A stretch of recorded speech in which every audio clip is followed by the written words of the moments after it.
my friends. Welcome back to my garden and welcome to Saying Yes to Life. I'm Delisa Renadeo and I'm speaking to you as always from my garden in Vilcabamba, Ecuador. Today I want to explore a word that we use a lot of the times without really thinking about what it means. Inspiration. Inspiration means in spirit. Now, inspiration feels wonderful. I know, I love it, don't you? And it can arrive in many ways. It can come to us as after a powerful retreat, or maybe a wonderful heart-opening class, or hearing a great speaker, or reading a life-changing book. Sometimes we're inspired when we receive intuitive nudges, or maybe through rituals or meditation or prayer. And for some people, plant medicine seems to be inspiring. And when we find inspiration landing in our hearts, it can feel electric, high energy, deep joy, sudden insights, maybe even the courage and the desire to change something, or the clarity to take action. And if you're like me, you can look back and remember some real high points in your life when you were so inspired. And if, like me, after that, sometimes you experience a letdown. After this high of inspiration, when we're riding that possibility, imagining all the wonderful results, and then the magic fades. And we often just slide right back into our old familiar routines. And the big changes that we imagined happening never fully happen. So what's missing? How can we be so inspired, so determined, and then it falls apart? Well, this is something I am particularly interested in, because what's missing is the follow-through, where the change becomes real that we imagined in our inspiration. And this part is where the inspiration turns into transformation. Now, I know that this can feel much less dramatic than the initial spark, and yet it's essential. And I think the reason why this matters so much to me is that I've been through this cycle many times, but I also know many people who have gone through this, and you experience something that's just so life-changing, and then it doesn't end up changing your life.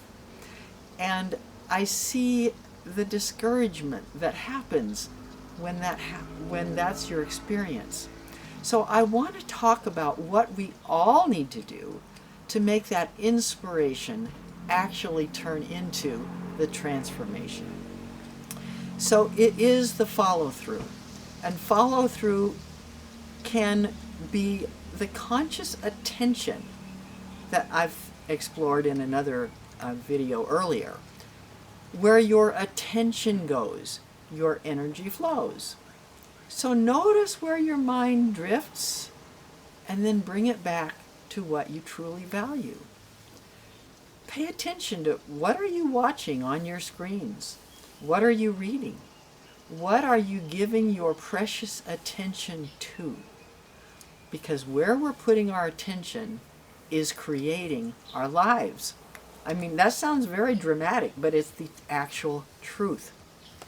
We can't overestimate the importance of consciously choosing where to put our attention. Now, follow-through also means examining our beliefs, as we've talked about in another video called Meaning and Beliefs. Our beliefs shape our perception and even our biology.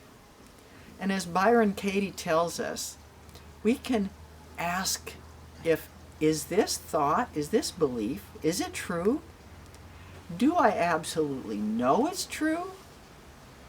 And is it serving the life that I want to create? challenging and choosing empowering beliefs is part of our daily inner work, part of our follow-through.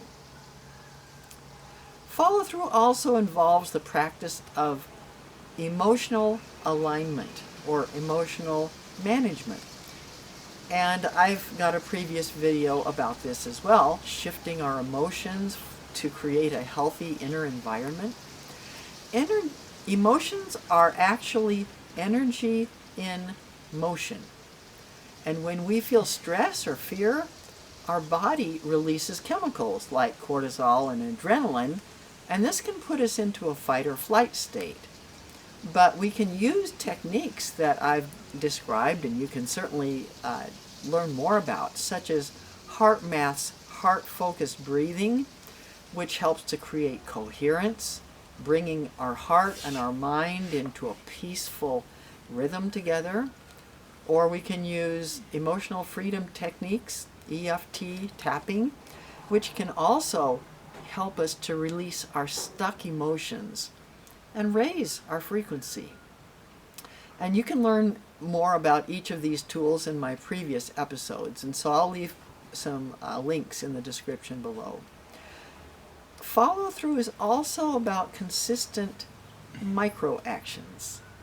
One of my favorites, my more recent favorites, is starting every morning with the affirmation, "This is my day, and I am going to make the most of it."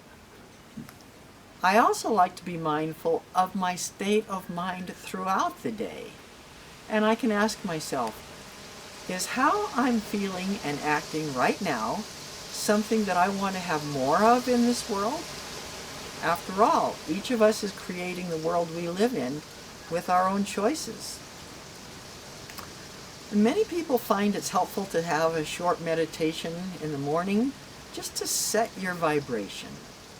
And then it's helpful to pause throughout the day, particularly if you're shifting gears and getting ready to do a new activity, or perhaps maybe even a tough conversation coming up.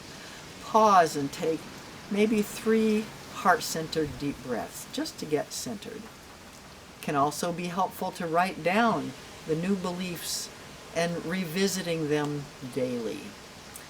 Now, the steps that I'm talking about might seem ordinary, but they are the water and the sunlight that let the seed of inspiration grow strong roots.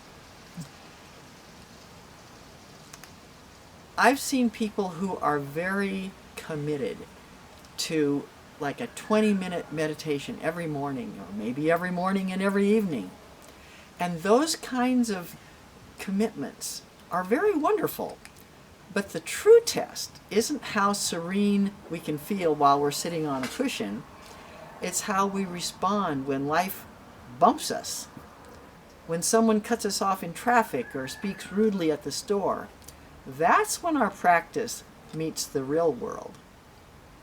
And I was thinking, it's kind of like if we take a vitamin every day, but we ignore what we're actually eating.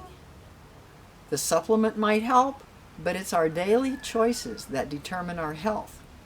So it's in the same way, formal meditation is powerful, yet its purpose is to infuse the ordinary moments with presence and compassion. So I was thinking about how inspiration is a lot like planting a seed in the garden. It's vital. It's powerful. It gives us a vision of what it could be. But then without the ongoing care, the seed in the garden cannot grow. It may not survive, and if it does survive, it may not flourish. So saying yes to life means embracing both the lightning strike of inspiration and the gentle, repeated tending of the garden. I was also thinking that inspiration, we can have micro inspiration just by paying attention to the little daily things. We might be inspired by watching a plant growing up through a crack in the sidewalk. It's like, wow, That's pretty incredible. How did that plant get through that crack in the sidewalk? We can be inspired in a micro way by just seeing a butterfly. That's an amazing sight. And yet we can just brush it off like, oh yeah, that was pretty. So we can be inspired daily to help to keep us motivated and happy and joyful. And I talk about that in some earlier videos too, about joy as a spiritual practice. But I'd like to just invite you to look at your life right now. And where are you in this part of the process? Have you been inspired, but you're not following through? Or are you currently inspired and you're ready to commit to the daily garden work? Or have you been faithfully tending and now you want a fresh spark of inspiration? You've been doing the day-to-dayness of following through, but you need some new inspiration. That can often happen too. Wherever you are, just notice it with compassion for where you are. And if you're craving new inspiration, maybe it's time for a class or a retreat or just a soul-nourishing conversation with somebody that you admire. So I'd just like, in closing, to remind you, inspiration starts the journey, but follow-through is what makes it real. And both of those are how we truly say yes to life. So thank you for joining me today, and enjoy this new inspiration that I can feel is bubbling up in all of us right now.